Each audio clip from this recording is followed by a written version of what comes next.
ഗുജറാത്ത് നമ്മൾ ഉദ്ദേശിച്ച ടീമല്ല sir. Indian premier ലീഗിലെ ടേബിൾ ടോപ്പേഴ്സ് ആയിട്ടുള്ള രണ്ട് ടീമുകളെ തുടരെയുള്ള രണ്ട് മത്സരങ്ങളിൽ 170-ൽ താഴെ റൺസിൽ ഒതുക്കിക്കൊണ്ടാണ് ഗുജറാത്ത് അവരുടെ ജൈത്രയാത്ര തുടരുന്നത്. Royal Challengers Bangalore, Punjab Kings batting ഡെപ്തിന്റെ കാര്യത്തിൽ, ബാറ്റിംഗ് പെർഫോമൻസിന്റെ കാര്യത്തിൽ നല്ല കിടുക്കാച്ച് ഫോമിൽ നിന്ന രണ്ട് ടീമുകളെയാണ് ബാക്ക് ടു ബാക്ക് മത്സരങ്ങളിൽ ഏറ്റവും ചെറിയ സ്കോറിൽ ഒതുക്കാൻ ഗുജറാത്തിന് കഴിയുന്നു എന്നുള്ളത് എടുത്തു പറയേണ്ട ഒരു കാര്യമാണ്. ബാറ്റിംഗിൽ കുറെ പോരായ്മകൾ കാണാമെങ്കിലും മധ്യനിരയിൽ ശക്തമായ സാന്നിധ്യങ്ങൾ ഇല്ല എന്ന് പറയുമ്പോൾ പോലും ഗുജറാത്ത് ഏറ്റവും അപകടകാരികളായിട്ടുള്ള ടീമായി മാറുകയാണ്. റബാദയും സിറാജും അർഷദ് ഖാനും റാഷിദ് ഖാനും ഹോൾഡറും അടങ്ങുന്ന ആ ഒരു ബൗളിംഗ് നിര ഒന്നിനോടൊന്നിന് മികച്ച പ്രകടനം കാഴ്ചവെച്ചുകൊണ്ടേയിരിക്കുകയാണ്. ഒരു ഗെയിമിൽ ഏതെങ്കിലും ഒരാൾ ഫോം ആകും എന്നുള്ള രീതിയിലാണ് ഗുജറാത്തിന്റെ ബൗളിംഗ് നിരയുടെ മുന്നോട്ടുള്ള യാത്ര.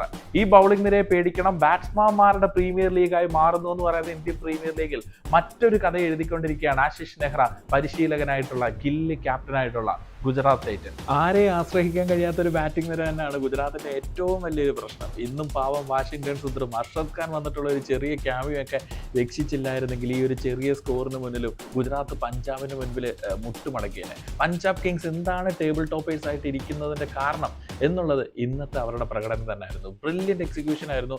ഒരു പക്ഷേ ഈ ഒരു സ്കോർ അവർ ഡിഫെൻഡ് ചെയ്തേനെ, പക്ഷേ എവിടേക്കോ ഒന്ന് പാളി. പഞ്ചാബ് കിങ്സ് തുടരെ രണ്ടാമത്തെ പരാജയത്തിൽ എത്തുന്നു. ഈ പരാജയത്തിലേക്ക് എത്തുമ്പോഴും പഞ്ചാബ് ഹാപ്പി ആകുന്നത് ഒരാളുടെ പെർഫോമൻസിലായിരിക്കും. സൂര്യാൻ ഷെഡ്കെ, 23 വയസ്സുകാരൻ പയ്യൻ ഈ ഒരു ലോ സ്കോറിംഗ് ഗെയിമിൽ നടത്തിയിട്ടുള്ള പെർഫോമൻസിന് ഒരു കിടിലൻ കൈയടി കൊടുത്തേ പറ്റും. ഈ ഒരു ലോ സ്കോറിംഗ് ഗെയിമിനിടെയും ശക്തമായ ഒരു മത്സരം ഗുജറാത്ത് ടൈറ്റൻസിനെതിരെ കാഴ്ചവെക്കാൻ കഴിഞ്ഞു എന്നുള്ളത് പഞ്ചാബ് കിങ്സിനെ സംബന്ധിച്ചിടത്തോളം ഏറ്റവും പോസിറ്റീവ് ആയിട്ടുള്ള ഒരു കാര്യമാണ്. രണ്ട് മത്സരങ്ങളുടെ തുടരെയുള്ള പരാജയം, എന്തായാലും ഈ പരാജയങ്ങളിൽ നിന്ന് ഒരുപാട് പാഠം ഉൾക്കൊള്ളാൻ വേണ്ടിയിട്ട് പഞ്ചാബിന് കഴിയും. ആ പാഠങ്ങളെല്ലാം ഉൾക്കൊണ്ട് പഞ്ചാബ് കിങ്സ് തിരിച്ചു വരട്ടെ.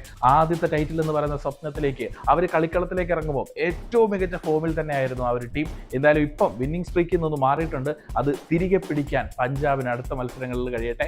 ഗുജറാത്ത് നമ്മൾ ഉദ്ദേശിച്ച ടീമല്ല, അവരും കയറി വരികയാണ്. എന്താണ് തോന്നുന്നത്? ഇന്നത്തെ മത്സരം കണ്ട് ഗുജറാത്ത് അപകടകാരികളാവോ?